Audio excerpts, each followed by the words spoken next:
الحمد لله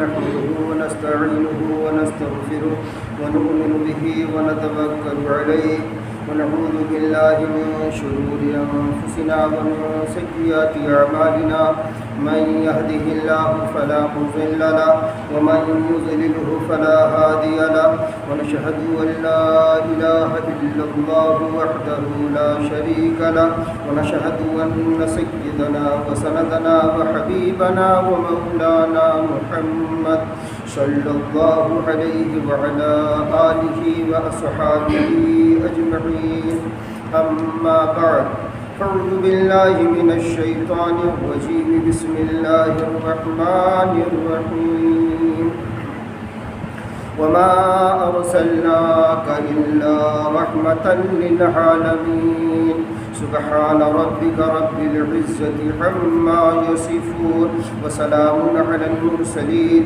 والحمد لله رب العالمين. درود پاک ہم سب عبادت کی نیت سے پڑھ لیں. اللهم صل على محمد وعترته بعدد كل معلوم لك.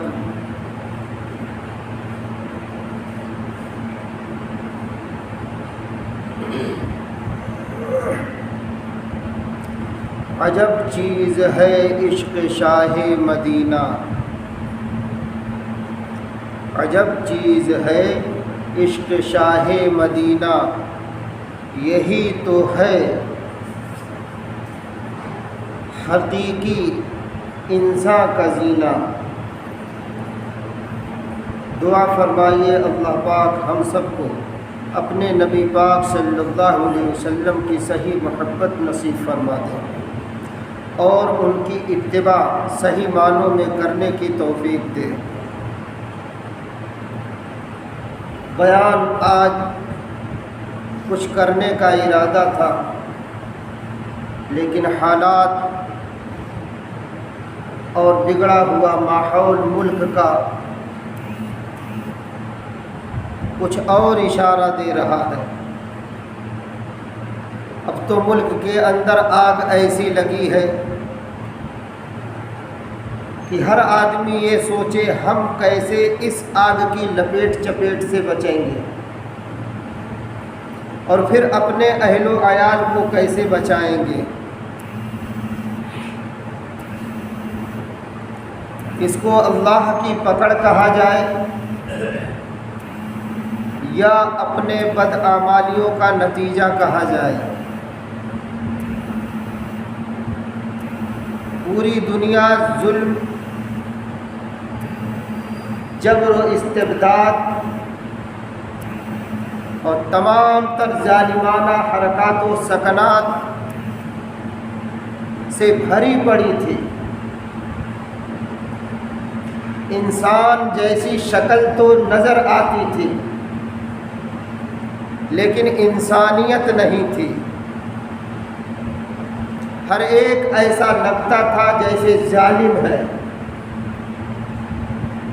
مفاد پرست ہے.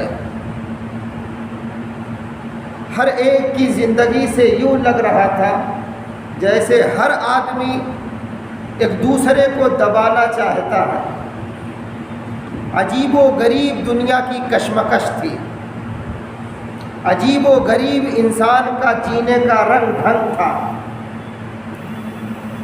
کوئی فیصلے انسان صحیح لے نہیں رہا تھا. کسی کی ہمدردی نام کی چیز کسی کے اندر باقی نہیں تھی. جب انسان ایسا گیا گزرا ہو گیا تھا تو اللہ پاک کو ہر دور میں پیار آتا ہے، لیکن مکہ کی دھرتی والوں پر بھی پیار آ گیا تو اپنے محبوب صلی اللہ علیہ وسلم کو بھیج دیا کہ جاؤ ان بگڑے ہوں کو، ان بچھڑے ہوں کو میرے قریب کرو، میری پہچان میری معرفت ان میں پیدا کرو. انہیں بتاؤ کہ تمہیں پیدا کرنے والا کوئی ہے، تمہارا کوئی خالق ہے، تمہارا کوئی مالک ہے. پھر محبوب دو جہاں صلی اللہ علیہ وسلم آئے اور لوگوں کو بتانا شروع کیا کہ ظالمانہ حرکتوں کو چھوڑ دو، برائیوں سے باز آ جاؤ، اپنے جینے کا ڈھنگ بدل دو۔ کیوں؟ اس لیے کہ تمہیں مرنا ہے، مر کے اپنے مالک اور خالق کے حضور پیش ہونا ہے، اس زندگی کا حساب دینا ہے۔ اور یاد رہے، ظلم زوال لاتا ہے، ظلم بربادی لاتا ہے، ظلم انسان کو تباہ کرتا ہے، ظلم انسان کو ہلاک کر دیتا ہے۔ انہیں سمجھایا بجھایا تو جو نیک طبیعتیں تھیں وہ جلدی سے سنبھل گئیں، سنور گئیں، اپنے آپ کو سنبھال لیے، اور جو بری خصلت والے تھے، جن کی طبیعت میں ہی گندگی اتر گئی تھی، وہ لوگ بجائے آپ کی بات ماننے کے آپ ہی کے پیچھے لگ گئے، آپ ہی کو برا بھلا کہنے لگے، آپ ہی کی عزت کی کھال ادھیڑنے لگے، طرح طرح سے آپ ہی کو ستانا شروع کر دیا۔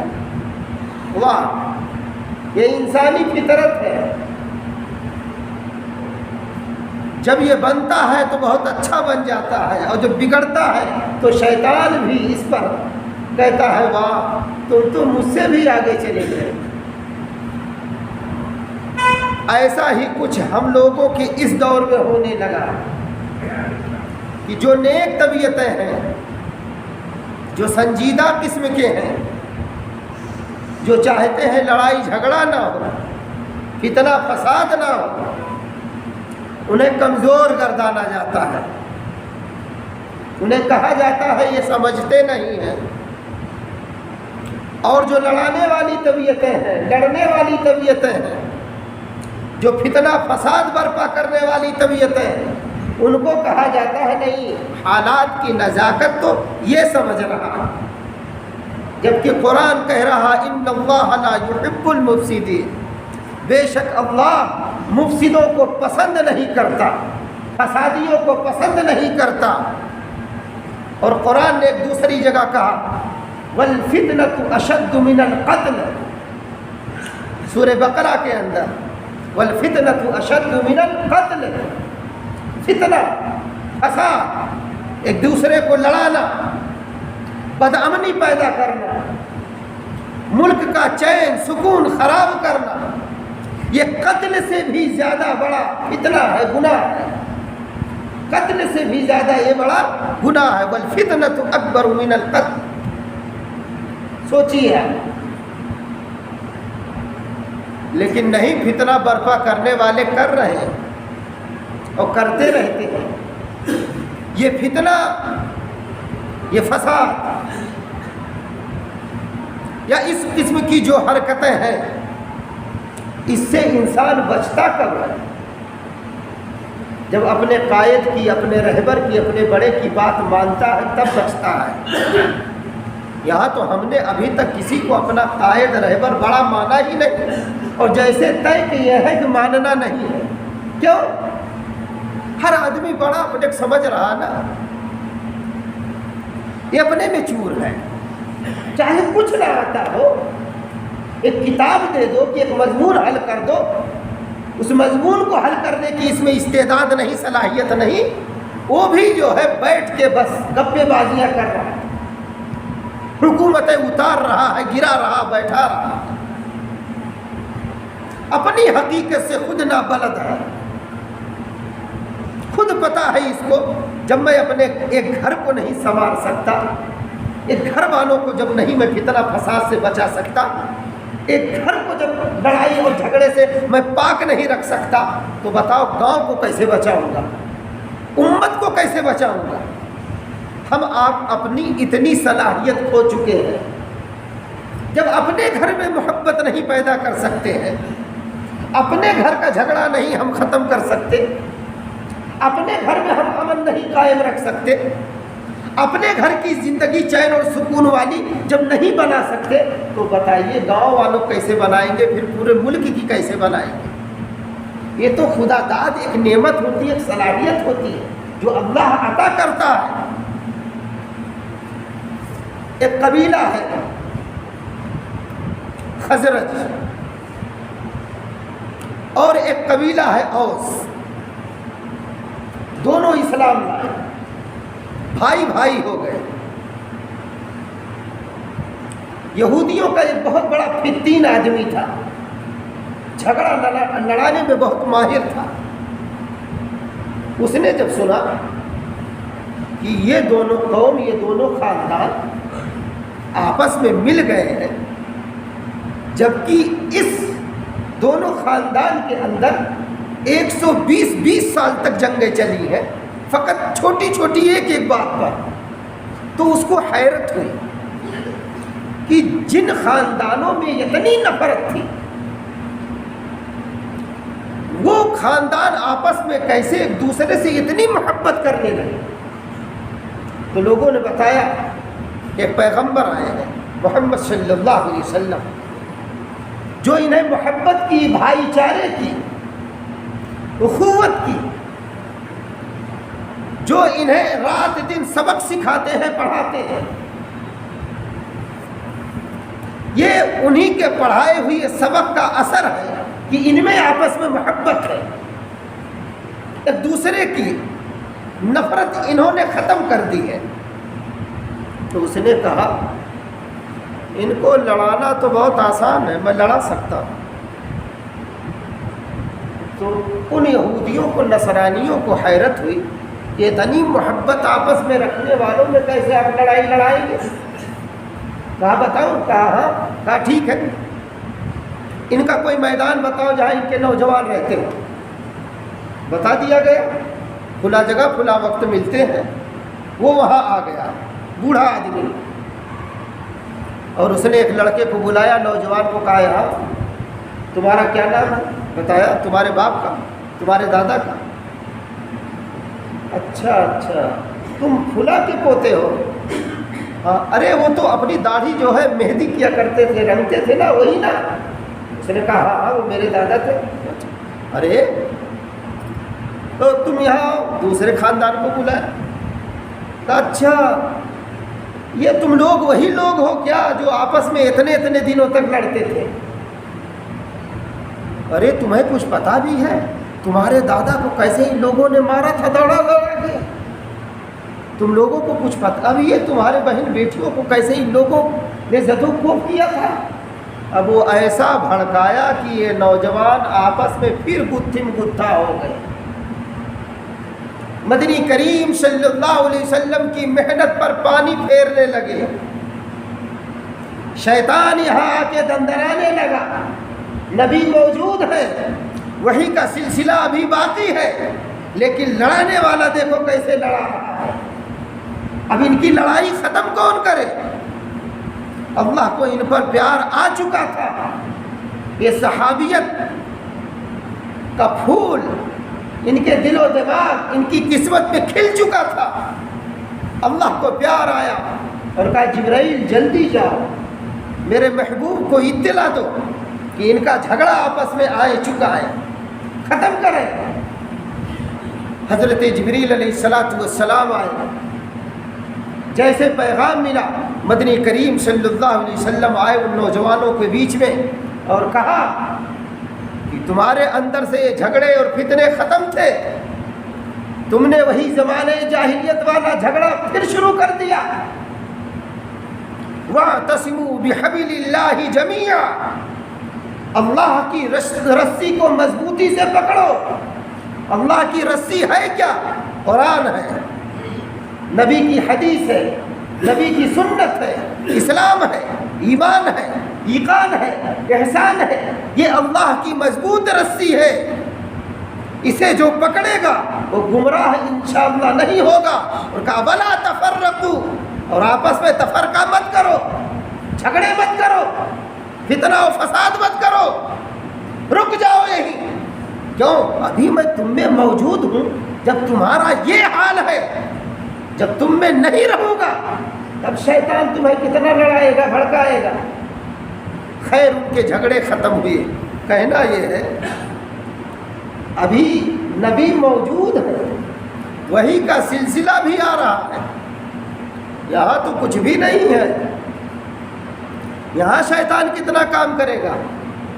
یہاں تو ایسا کام کرتا ہے کہ اگر باپ بیٹے کی تعریف دو جملہ کر دیا کسی سے، تو دوسرے وقت وہ جلا بھنا آدمی آتا جس سے تعریف کیا ہے، وہ جاتا ہے اور الٹی سیدھی اس کے بیٹے سے لگا دیتا ہے، جبکہ باپ تعریف کیا ہے کہ میرا بیٹا بڑا فرما بردار ہے، ایسا ویسا ہے، گھر والوں کا خیال رکھتا، اور یہ جا کے الٹی بات کرتا ہے۔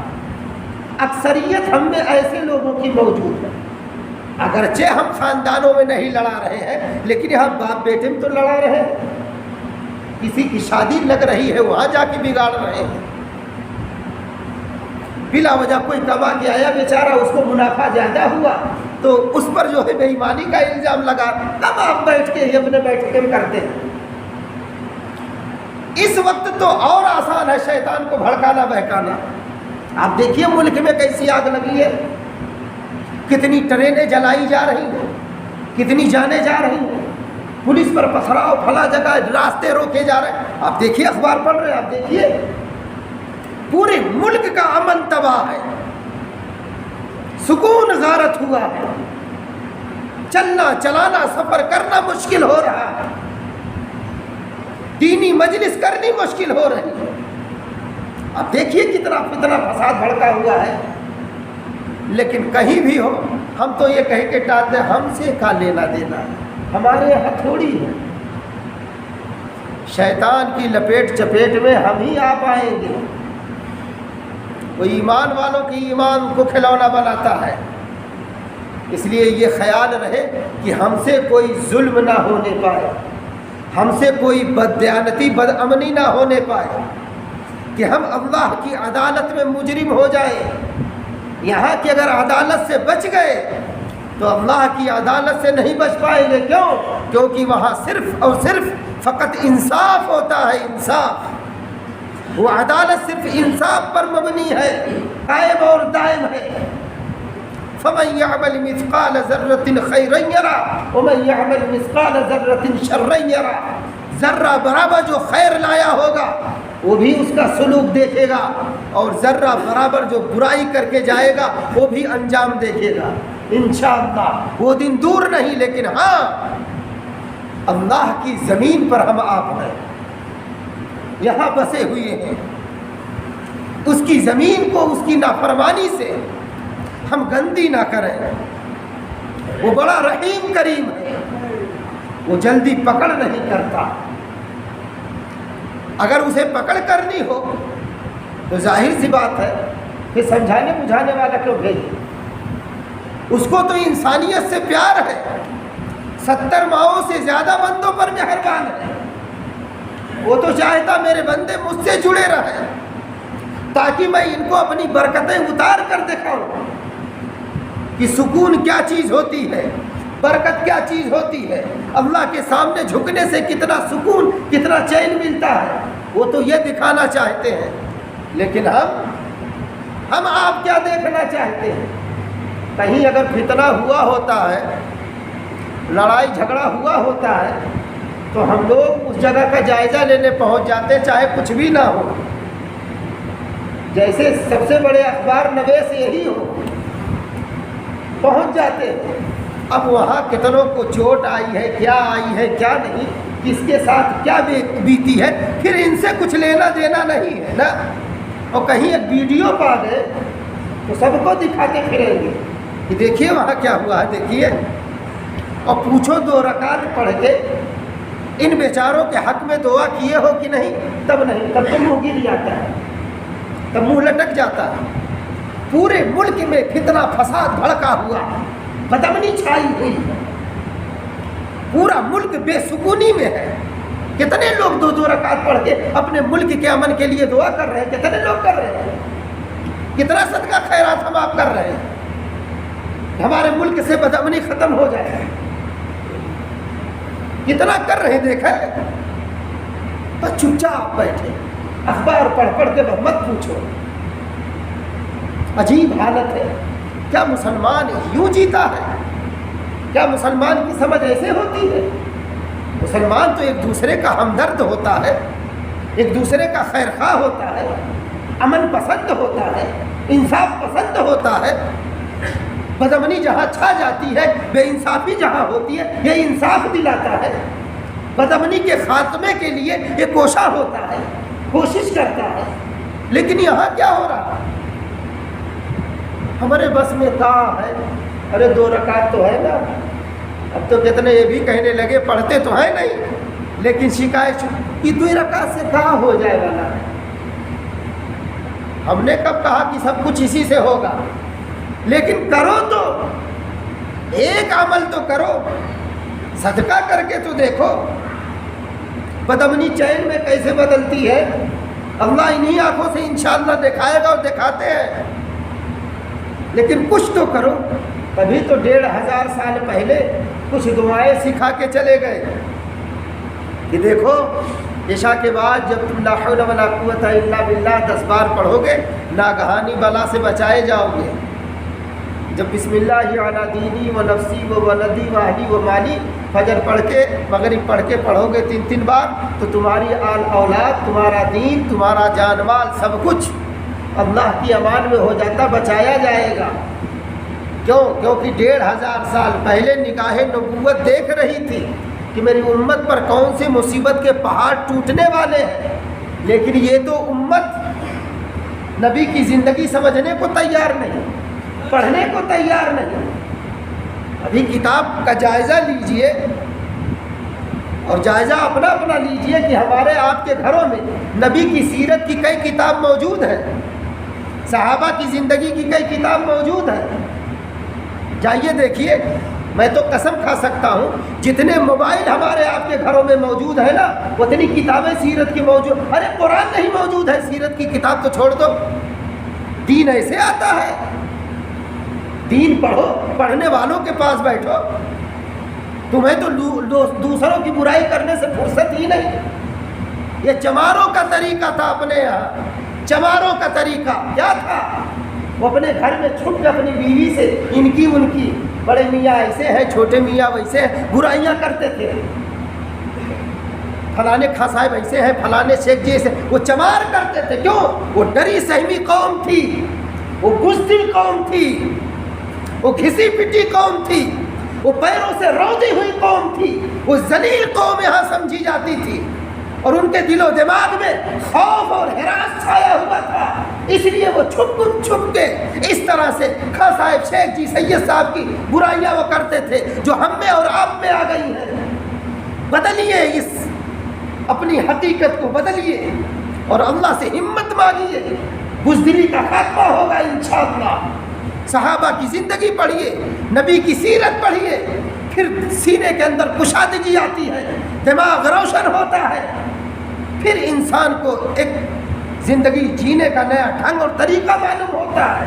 لیکن ہائے افسوس، یہاں دیکھیے کیا ہو رہا ہے۔ ہم کس کی بات کریں؟ آپ صحیح معلوم بتائیے۔ ہم آپ اپنے گھر کا جائزہ لیں، کئی منٹ ہم آپ اپنے نبی کی بات کرتے ہیں، اپنے اللہ کی بات کرتے ہیں، اپنے نبی کے دیوانوں پروانوں صحابہ کی بات کرتے ہیں، کتنی دیر؟ دیکھیے، ہم سے آپ سے زیادہ کہنا نہیں چاہیے۔ وہ غیر قومیں جاگ چکی ہیں، وہ رامائن اور گیتا کی کہانیاں سنا رہی ہیں، اپنے قوم کو بیدار کر رہے ہیں، اپنے بچوں کو بیدار کر رہے ہیں، اور ہم کہاں سو گئے، کہاں کھو گئے؟ یہ تقریر نہ ہو، پھر جا کے سو جائیے گا۔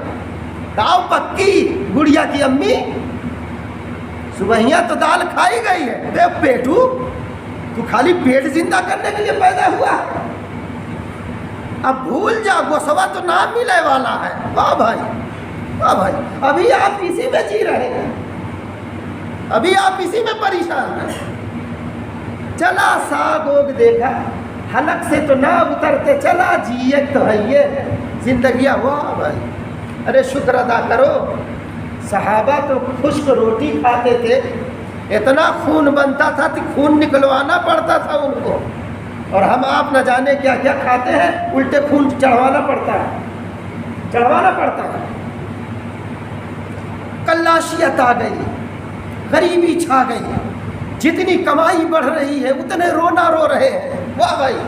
اور صحابہ جا رہے ہیں مدنی کریم صلی اللہ علیہ وسلم سے ملاقات کی غرض سے. راستے میں پیشاب کرنے کے لیے ایک جگہ جھاڑی میں گئے، پیشاب کر رہے ہیں، سامنے چوہے کی بل تھی، سوراخ. اس سوراخ کے اندر سے ایک چوہا اشرفی نکال کے لا رہا. سونے کا سکہ اس وقت چلتا تھا. اس وقت اگر ایک سکہ ہو کسی کے پاس تو میرے خیال سے 1000 روپے سے زیادہ کا ہوگا. سونے کا سکہ لا رہا نکال. چوہا جب تک یہ پیشاب کیے اور فارغ ہوئے تب تک وہ 17 اشرفیاں لا کے رکھ دیا تھا. کہیے سبحان اللہ. اب یہ ان اشرفیوں کو تو لے لیے. راستے میں خیال آیا پتہ نہیں یہ جائز ہے کہ ناجائز. چلو پیارے آقا کی خدمت میں چل رہا ہوں، ابھی مسئلہ انہی سے پوچھ لوں گا. اور ہم آپ چپ چاپ رکھ لیں، کسی مولوی کو نہ خبر ہو. یہ قوم کا حال ہو گیا. چھوٹی نوٹ ہو بڑی تیز چلائیں گے. 10 روپیہ آپ کا گرا ہے کیا؟ اور 100-500 کی ہو تو دیکھیں جوتا اسی پر رکھ دیں گے، دبا لیں گے. چلو آ رہے. کھجلی پیدا ہو جاتی ہے. یہ حالت ہے، عجیب حالت ہے ہماری. دیکھیں اپنے دل دماغ کا کیا حال ہو گیا. کیا ایسی حالت ایسی صورت کے ساتھ جو ہماری ہے، کیا اللہ کی مدد واقعی میں مل جائے گی؟ اللہ کی مدد اتارنے کے لیے کیسا دل دماغ ہونا چاہیے، کیسی دل کی کیفیت ہونی چاہیے. دیکھیے صحابی فوراً ڈر، کیا حلال ہے یا حرام، پیارے آقا سے پوچھنا چاہیے. چلے دربار نبی. پیارے آقا یہ معاملہ ہے. جب تک میں پیشاب کیا 17 اشرفیاں یہ لا کے چوہا اپنے بل سے باہر رکھ دیا. یہ بتائیں جائز ہے کہ ناجائز ہے؟ مدنی کریم صلی اللہ علیہ وسلم نے کہا سبحان اللہ، یہ تمہارے مقدر کا رزق ہے جو اللہ نے تمہیں چوہے کے بل سے دیا ہے. یہ تمہارے لیے جائز ہے. کہیے سبحان اللہ. دیکھا آپ نے صحابی کو روپیہ پیسہ اشرفیاں بل سے مل رہی ہے، اور ہمارے سارے پیسے بل میں جاتے ہیں. گیس بل، لائٹ بل، فون بل، فلاں بل، دماغ بل، ہمارے پیسے بلوں میں جاتے ہیں اور انہیں بل سے پیسے ملتے تھے. دیکھیے کتنا فرق ہو گیا. لیکن یہاں تو حالت یہ بنی ہے جیسے لگتا ہے ہم آپ ایسے بے حس ہو گئے جیسے طے کر لیا ہو کچھ سیکھنا نہیں ہے. سیکھنا نہیں، نعوذ باللہ. ارے گھر میں جانے کا طریقہ کیا ہمیں آپ کو معلوم ہے؟ کون سی دعا پڑھ کے کون سے پیر سے کس انداز میں ہمارے آپ کے نبی داخل ہوتے تھے پتہ ہے؟ کیسے نکلتے تھے پتہ ہے؟ کس انداز میں مسجد میں آتے تھے دربار الہی میں پتہ ہے؟ کیسے نکلتے تھے پتہ ہے؟ کس انداز میں کپڑا پہنتے تھے پتہ ہے؟ کیا دعائیں پڑھتے تھے، پھر کیا دعا پڑھ کے اتارتے تھے؟ کس انداز پر آپ جا کے کپڑا ٹانگتے تھے پتہ ہے؟ کس انداز پر کھاتے تھے، پیتے تھے، رہتے تھے، سہتے تھے؟ بیوی بچوں کیسے بات کرتے تھے؟ کیا سلیقہ، کیا پتہ ہے؟ یا یوں ہی مر جائیں گے؟ تبھی تو اللہ پاک کہہ رہے وما ارسلناک الا رحمتا للعالمین. اے میرے پیارے محبوب، میں آپ کو سارے جہان کے لیے رحمت بنا کے بھیجا ہوں. رحمت برکت کو کہتے ہیں، برکت کہتے ہیں سکون کو. اللہ کی وہ نعمت، وہ برکت ہے، وہ رحمت ہے. مدنی کریم صلی اللہ علیہ وسلم کی صحابہ دیکھتے تھے تو ان کی بھوک مٹ جاتی تھی. آپ کو دیکھتے تھے سکون ہو جاتا تھا. آپ سے بات کرتے تھے تو انہیں ایک لذت ملتی تھی. 1.25 لاکھ دیوانے اور پروانے پیدا ہوئے. آپ مسکراتے کیسے تھے وہ بھی صحابہ دیکھتے تھے کہ میرے نبی کی مسکراہٹ کیا ہے. آپ کب کیسے مسکرائے، فلاں جگہ مسکرائے، دانت کتنے نظر آئے، اس کی چمک دیواروں پہ کیسے گئی، وہ سب ریکارڈ کہاں صحابہ کی زندگی میں سب ریکارڈ ہے. کس کو ڈانٹے، کس پر کتنا غصہ کیے. جس وقت آپ کو غصہ ہوتا تھا آپ کے ماتھے کی نسیں کیسے سکڑتی تھی، آپ کا چہرہ اس وقت کیا رنگت اپناتا تھا، گلاب جیسا ہو جاتا تھا. صحابہ کہتے ہیں وہ ساری چیزیں کیچ کر کے صحابہ ہمیں آپ تک پہنچائی کہ تاکہ تم نبی کو نہ بھولو، نبی کی زندگی نہ بھولو۔ کیوں؟ اگر زندگی پرسکون بنانا چاہتے ہو تو نبی کی زندگی اپنانا ہوگا۔ آپ کس پر غصہ کب کیے، کیسے کیے، دشمن کو کیسے جواب دیے، دشمن کے ساتھ آپ کا کیا رویہ رہا، دوست کے ساتھ کیا رویہ رہا، غریب پروری آپ میں کیسی تھی، جب کوئی غریب آتا تھا ڈرا سہما تو اس کے ساتھ کیا معاملہ ہوتا تھا۔ اور یہاں بس اللہ کی پناہ کیا کیا بیان کروں، بہرحال بیان تو کچھ اور کرنا چاہ رہا تھا، لیکن حالت کچھ ایسی ہے سمجھ میں نہیں آتا کہ چھیڑوں داستہ کس کی، ہنساؤں تو بغاوت ہے، رلاؤں تو بغاوت ہے، ہنسی والا بیان کروں تو اچھا نہیں لگتا، رونے والا بیان کروں تو کہیں گا ہنستا رلاتے ہی ہیں۔ نہیں، بس ایک سبق، ظلم زوال لاتا ہے، ہماری ذات سے کسی پر ظلم نہ ہو، زیادتی نہ ہو۔ ایک صحابی بعد میں مسلمان ہوئے، ایک غریب تھے، ہمارے آپ کے نبی صلی اللہ علیہ وسلم کا پتہ پوچھتے ہوئے آئے، صحابہ لے کے آئے۔ وہ یہ سمجھ رہے تھے کہ جیسے دنیا کے بادشاہ ہوتے ہیں، لاؤ لشکر ہوتا ہے اور تمام سائڈوں ہوتے ہیں، محافظی دستہ ہوتا ہے اور عالی شان ان کے جو ہے خیمے ہوتے ہیں وغیرہ وغیرہ، جو ان کا تصور تھا اسی انداز کے وہ آئے تھے۔ جب یہاں آئے تو وہ تھر تھر کانپ رہے تھے، وہ غریب آدمی تھر تھر کانپ رہے ہیں۔ مدنی کریم صلی اللہ علیہ وسلم سمجھ گئے اور فوراً کہا بھائی ادھر آؤ، ادھر آؤ، ڈرو نہیں، بیٹھو بیٹھو۔ بڑے پیار سے بیٹھا ہے اور کہا سنو سنو، تم جانتے ہو میں کون ہوں؟ کہا کون ہے آپ؟ کہا مکہ کی یہ غریب خاتون کا بیٹا ہوں، آمنہ نام تھا ان کا، وہ سوکھی روٹیاں کھایا کرتی تھیں، غربت کا حال یہ تھا، میں ایسی غریب ماں کا بیٹا ہوں، یعنی ڈرنے کی ضرورت تمہیں نہیں ہے۔ اور یہاں الٹا سبق دیتے ہیں، ہم میں جنتا نہیں کہا ہم کیے ہیں، بتاؤ دنیا کے قارون کے چاچا ہے، نمرود کے بڑے ابا ہیں، بتاؤ، اس لیے کمینہ پن سے ڈرانا دھمکانا چاہتے ہیں، سمجھ لو مٹا دیں گے۔ واہ بھائی، اور وہاں گھبراؤ نہیں، دیکھو ایسے نبی کو جو لوگوں کے اندر سے ڈر نکالتا تھا، لوگوں کی غریبی کو دور کرتا تھا، لوگوں کے لیے امن کی دعا کرتا تھا، ہدایت کے لیے تڑپتا تھا، ایسے ہی نبی کو دیکھیے۔ جب ہم آپ نہیں اپنانے کو تیار ان کا طریقہ تو کون اپنائے گا؟ اس لیے اپنی زندگی پر، پچھلی پر توبہ کرے کہ اللہ جو ہوا سو ہوا، آئندہ ہم اپنی زندگی نبی والی زندگی انشاءاللہ بنائیں گے۔ وما علینا الا البلاغ، سنت پڑھنے